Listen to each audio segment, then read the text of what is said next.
শুধু মুসলিম না, কোরআন বাইবেল সব শেষ হয়ে যাবে, কিন্তু আমার প্রকল্প শেষ হবে না। এইগুলো পশ্চিমবাংলার জনগণকে, হিন্দু মুসলমান জৈন খ্রিস্টান সবাইকে হুমকি নিচ্ছে যেন আমাকে ভোটটা দেয়। উনি জানে যে আমার মুখ দিক থেকে হিন্দুরা মুখ ফিরিয়ে আছে, আমার দিক থেকে মুসলিমরা মুখ ফিরিয়ে নিয়েছে, আমাকে এখন এদেরকে হুমকি দিয়ে ভোট নিতে হবে। আমাদের যেটা আকাঙ্ক্ষা, ওনাকে এখান থেকে ধূলিসাৎ করে উড়িয়ে দিতে হবে। যেরকম ওনাকে নিয়ে এসেছিলাম আমরা, সেরকমই ধূলিসাৎ করে উড়িয়ে দেওয়ানোর আমাদের ইচ্ছা। দেখেন, মহলটা কিন্তু খুব সুন্দর মহল।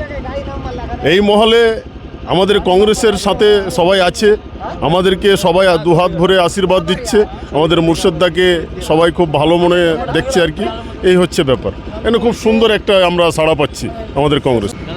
কিছুদিন আগে মমতা ব্যানার্জি বলেছিলেন যে কোরআন বাইবেল গীতা এগুলো শেষ হয়ে যাবে, কিন্তু আমার উন্নয়ন শেষ হবে না। কি বলবেন? দেখেন, ইনি এগুলো আমাকে দিচ্ছে, ধুমকি দিচ্ছে মুসলিমদেরকে। শুধু মুসলিম না, কোরআন বাইবেল সব শেষ হয়ে যাবে, কিন্তু আমার প্রকল্প শেষ হবে না। এইগুলো পশ্চিমবাংলার জনগণকে, হিন্দু মুসলমান জৈন খ্রিস্টান সবাইকে হুমকি নিচ্ছে যেন আমাকে ভোটটা দেয়। উনি জানে যে আমার মুখ দিক থেকে হিন্দুরা মুখ ফিরিয়ে আছে, আমার দিক থেকে মুসলিমরা মুখ ফিরিয়ে নিয়েছে, আমাকে এখন এদেরকে হুমকি দিয়ে ভোট নিতে হবে।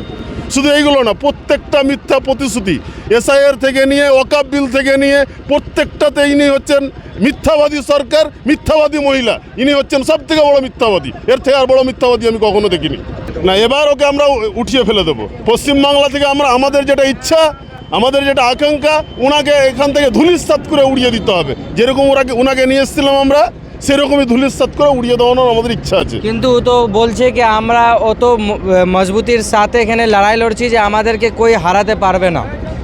কি লাগছে আপনাকে? উনি তো বলবেনই। উনি কি বলবেন যে আমি হেরে যাব? আমি কি বলবো আমি হেরে যাব? আমি কখনোই বলবো না আমি হেরে যাব। উনি কিন্তু হারছেন, ওনার সরকার হচ্ছে না। এটা আপনাদের মিডিয়া ভাইদেরকে বলছি, প্রত্যেক জায়গাতে আপনি এটা ছড়িয়ে দেন, বেশি বেশি করে করান।